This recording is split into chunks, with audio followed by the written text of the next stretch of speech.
So they told us we're getting the Epstein files, but let's be serious. Washington is still covering for those who are connected to Jeffrey Epstein, starting with Melania Trump. Is Melania Trump embroiled in the Epstein scandal? That is something many people are asking and even asserting, but the White House is ensuring that no one talks about it. In fact, they have sent threatening letters. The Trumps have sent threatening letters to people who make mention that Melania might have been a lover to Jeffrey Epstein before meeting Donald Trump, that actually she met Donald Trump through Jeffrey Epstein. Where are these accusations coming from? Who is being told to shut up about it? Well, one prominent person being told to shut up about it is Hunter Biden. He went on a podcast making the claims, and the Trumps sent him threatening letters telling him to stop it or else. Where did Hunter Biden get those claims? From Prince Andrew's biographer. Prince Andrew's biographer, Andrew Lowney, says that Epstein and Melania were lovers. In fact, he wrote about it in his biography of Prince Andrew. And when the Trumps then mean-mugged the publisher, they were forced to remove the pages from the book. But they had done that after the book had already sold several thousands of copies. Here is Andrew Lowney talking about Melania and Epstein. So here we are with him in Mar-a-Lago, as you see, with Epstein. Sorry, can you see okay? Epstein, a woman called Gwendolyn Beck, who Andrew took to the island, and Melania. I had various references in my book to Melania Trump. Epstein had actually been her lover before Trump, but Trump didn't like that in the book, so he ordered it to be taken out of the book. After about 60,000 copies had been printed. So it seemed to be a pretty pointless gesture, but anyway, our publishers did it, but I keep spreading the word. I didn't think it could happen to me, but just recently someone stole my information and actually bought a car under my name in Texas. While I was standing in the Idaho DMV getting my new driver's license, a thief was driving off the dealer lot pretending to be me. And I only caught it because I was getting bombarded with alerts. Now imagine if I hadn't seen them in time. And this is exactly why today's sponsor, Aura, matters. If you've ever wondered how scammers get your personal info, your phone number, your address, even where you supposedly work, it's because of data brokers. These shady companies collect your data and sell it to anyone, from marketers to scammers, and they make billions doing it. They don't ask your permission. And while they're legally required to remove your info if you ask, they make the process nearly impossible on purpose. Believe me, I'm going through it right now. But if I had Aura set up before, this thief would have had a much harder time. Aura automatically scans and scrubs your information from those data broker sites, and then it keeps it off. It also gives you real-time fraud alerts, so instead of finding out a day later that someone used your name, you get notified right away. That's the kind of tool I wish I had in place when all of this happened. But Aura is more than just removing your data from shady brokers. It's an all-in-one digital security app. It alerts you if your personal info is found on the dark web. It monitors your credit and bank accounts in real time. It gives you a secure VPN, password manager, antivirus, and more. And if something does happen, Aura covers you with up to $5 million in identity theft insurance and 24/7 US-based fraud support. The fact that companies profit off of our stolen data while we're left vulnerable is outrageous. I learned that the hard way. But I'm not leaving myself unprotected anymore, and you shouldn't either. Protect yourself and your family with Aura. Try it free for 14 days at aura.com/Kim Iverson. And in just 2 weeks, Aura will show you where your personal data is being exposed and start scrubbing it off the internet automatically. Again, that's aura.com/Kim Iverson. He says, I keep spreading the word. This is the book that he's talking about. It's entitled The Rise and Fall of the House of York. And in it, he does assert that Melania and Jeffrey Epstein were lovers, and that Epstein, in fact, introduced Melania to Donald Trump. It's not saying that Melania Trump was underage or that she was trafficked or that she very well could have been. She could have been a victim, and maybe that's why the Trumps are trying to cover it up or any sort of connection. And maybe that's why Trump has been so adamant about not allowing the files to come out. Maybe there's stuff in there about family members of his, not necessarily about him. I mean, one thing that I've been saying this whole time is a lot of people don't care about what comes out about them. And I think Trump is one of those people. I don't think he cares if, there's been so much stuff about him that has come out sexually, from golden showers to groping and paying off prostitutes. I mean, and porn stars. There's been so much that has come out about Trump. I don't think he cares, but I think he would care about a family member. And I think he would care if the family member was compromised in some way, or if it would be embarrassing or shameful for the family member. I do think he cares about that. And maybe that is why he has gone from, yes, we'll release the Epstein files, to what files? There are no files. It's a Democrat hoax, to, okay, yeah, there are files and we'll release them. I'm fine with that. But all it's going to do is expose the Clintons. And we've just gone through this roller coaster of, are there files? Are there not files? Are they on your desk? Are they not on your desk? Are there, do they expose pedophiles or do they not? Like, or they just don't even exist. You know, they're just a total Democrat hoax. But the Melania team, they actually have asked 3 different outlets that we know of to retract any sort of statement that Melania was connected to Jeffrey Epstein. This is according to NBC News. NBC News says the Melania Trump's team has aggressively knocked down Epstein-related falsehoods. Goes on to say here that most recently the First Lady on Monday, this was written in September. So most recently, the First Lady on Monday posted an updated apology and retraction from the Daily Beast on her X account, which was later amplified by the White House and its allies. The Daily Beast retracted a story headlined, "Melania Trump, very involved in Epstein's scandal," author, based on an interview with Michael Wolff, who claimed that Epstein was involved in introducing her to Trump. So... actually, I'm not sure if Andrew Lowney says that Melania was introduced to Trump by Epstein. Michael Wolff says that. Andrew Lowney says that they were lovers, but he might have also said that Trump was introduced to Melania through Epstein. Unclear on that. Also, it goes on to say, in recent weeks, the First Lady's team has also sought retractions and apologies from high-profile Democrats who have mentioned Epstein and Melania Trump on podcasts, including from Hunter Biden, former President Joe Biden's son. Last month, the First Lady's personal attorney, Alejandro Brito, sent a letter to Hunter Biden and his lawyer demanding a retraction and apology for comments he made in a recent interview suggesting that Epstein had introduced the First Lady to Trump. The letter said the First Lady would otherwise seek more than $1 billion in damages. Also went after Andrew Lowney and HarperCollins, saying that they wanted them to remove pages from the book that we just talked about, entitled House of York. And HarperCollins did, in fact, do that. A spokesperson said that we can confirm that several passages from entitled The Rise and Fall of the House of York by Andrew Lowney have been removed in consultation with the author. But Andrew Lowney is saying, yeah, they made me remove it, but I'm still saying it because he says it's true. So, if it is true, then, you know, there's, I don't know, clearly there must be some, I mean, surely you can't keep something like this totally quiet, right? I mean, if Melania Trump was lovers to Epstein, people would have known about that. It's not like they would have just hidden completely. I mean, there was, Andrew Lowney was saying that he was sharing a photograph of her standing with Epstein and Prince Andrew. And so, when was that photograph taken? Was it before she knew Trump? Was it after she knew Trump?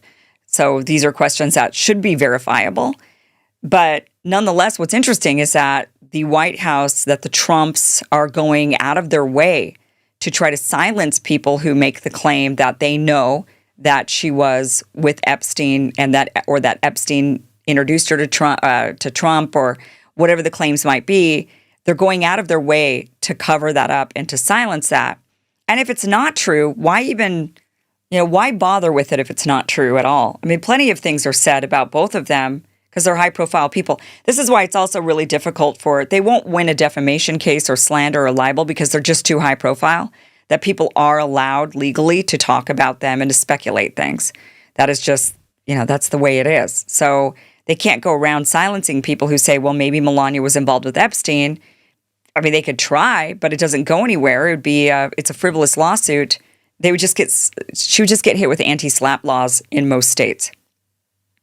I could be wrong on that, but anyway. So there's a possibility, that there's rumors out there that Melania Trump is somehow embroiled in the Epstein scandal to some level. But was she his lover? That doesn't mean she was involved in any scandal. Those questions would be, was she underage? Was she involved at all in the ring? Was she a perpetrator? Was she a victim? I mean, these are all questions that have yet to be discovered, which we won't discover because they're slapping people with billion-dollar lawsuits. Let's hope I don't get one. Okay. Let's move on to another cover-up going on in Washington. Stacey Plaskett, she is the Democratic representative for the Virgin Islands. She doesn't get to vote. It's just a representative in Congress. She can be on committees, she can speak, she can do all these things. But for the territories of the United States, they receive representatives in Congress. They just don't get voting. They're not voting members of Congress. It's one of those things. Of course, they should be allowed representation. The people of the Virgin Islands, the people of Puerto Rico, all of these areas, Guam, they should have voting representation, but they don't. They do have representation, just not voting representation. That being said, so that's who this is.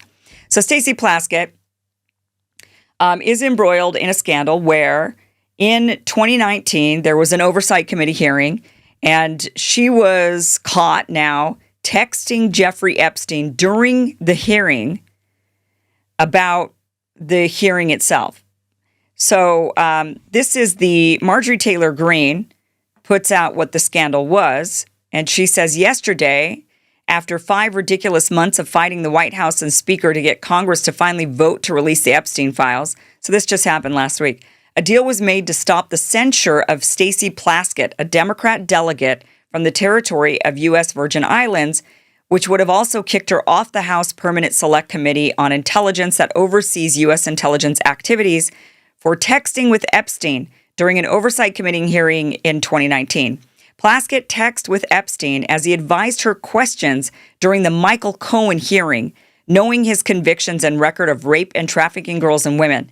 This was the reason for last night's censure resolution vote. What was the deal that was made? 3 Republicans crossed the aisle and voted with Democrats to stop the Plaskett censure resolution in a swap so that Democrats would not bring up the Corey Mills censure resolution for alleged physical assaults and threatening to release pornography on an ex-girlfriend and ethics violations and questionable military record.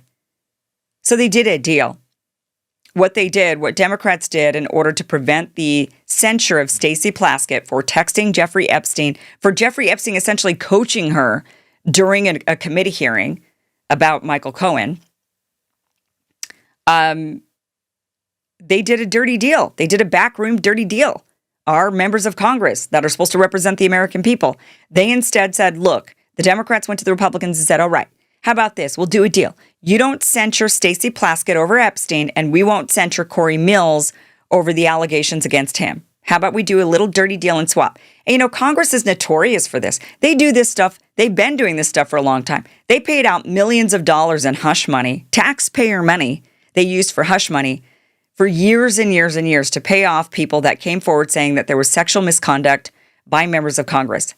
And our tax dollars had to pay for that. With the Me Too movement, it was exposed, and now they force members of Congress to pay out of their own pocket. Yeah, as they should. I mean, if you sexually harass somebody and charges or allegations are brought up against you, then you should be the one paying the price, not the taxpayers. But Congress, which has a history of covering up for any wrongdoing because they're completely corrupt, they were actually covering up everything, and they were trying to cover this up as well. They tried to cover up Stacey Plaskett and her misconduct regarding Jeffrey Epstein. They didn't want to bring that up. She says, well, he was a constituent of mine. In fact, let's see what she has to say about this. This is what she says. And I got a text from Jeffrey Epstein, who at the time was my constituent, who was not public knowledge at that time that he was under federal investigation, and liar, who was sharing information with me. Now, I heard recently. So it wasn't public in 2019 that he was a sexual predator. Oh, it wasn't? Pretty sure it was, in fact. Pretty sure he had already been convicted and he had served his minimal amounts of time because he got that sweetheart deal. We already all knew about that, Stacey. In fact, Naomi Wolf, she actually mentions this. She says, this is Dr. Naomi Wolf. She says, this is just a lie upon lie.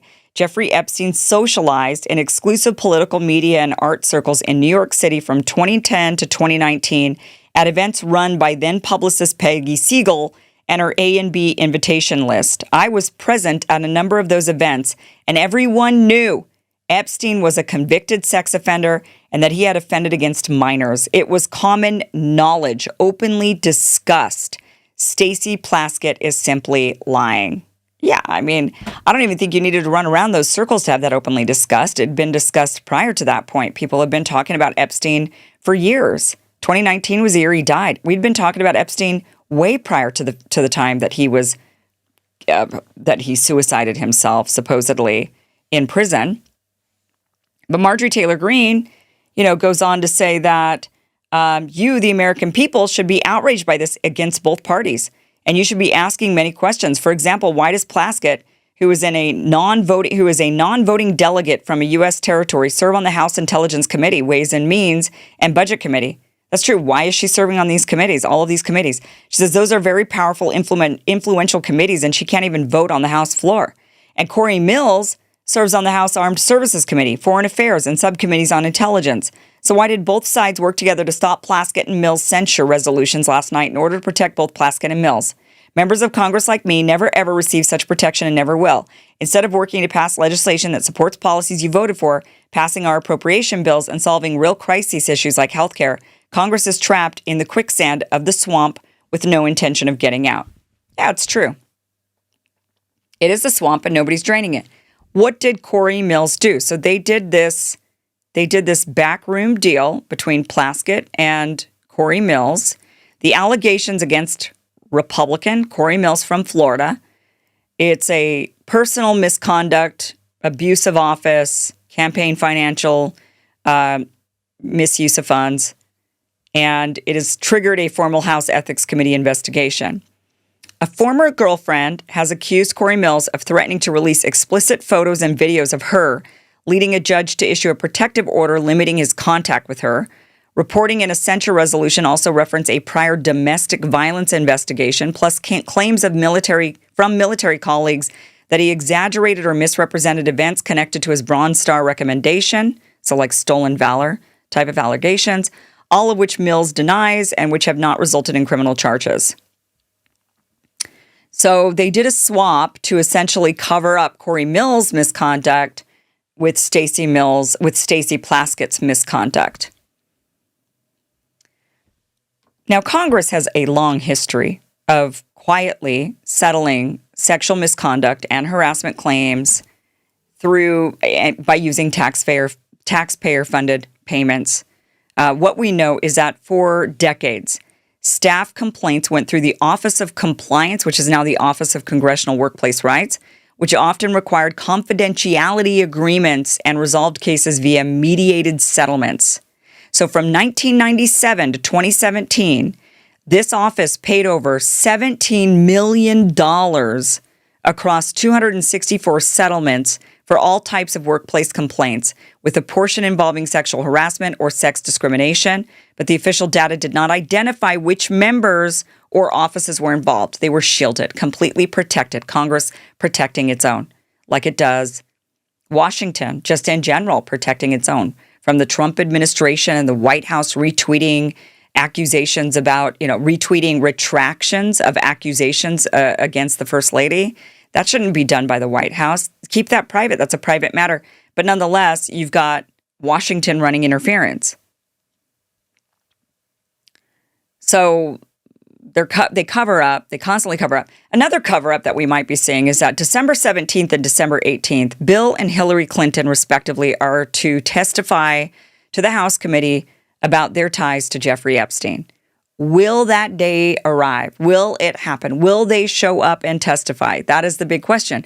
Right now, the thinking is they won't, that they will defy Congress, that they will not show up, that they will instead do something like a written statement, and that'll be it. They don't want to be on camera, marched into Congress to talk about Jeffrey Epstein, even though it's not televised, it's behind closed doors, we'll never know what's really said.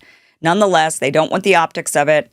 So likely they're going to write up a little note, and the Democrats who've been screaming about let's release the Epstein files and let's actually talk about the Epstein files. They're likely just going to cover for the Clintons, just like Republicans are covering for Trump.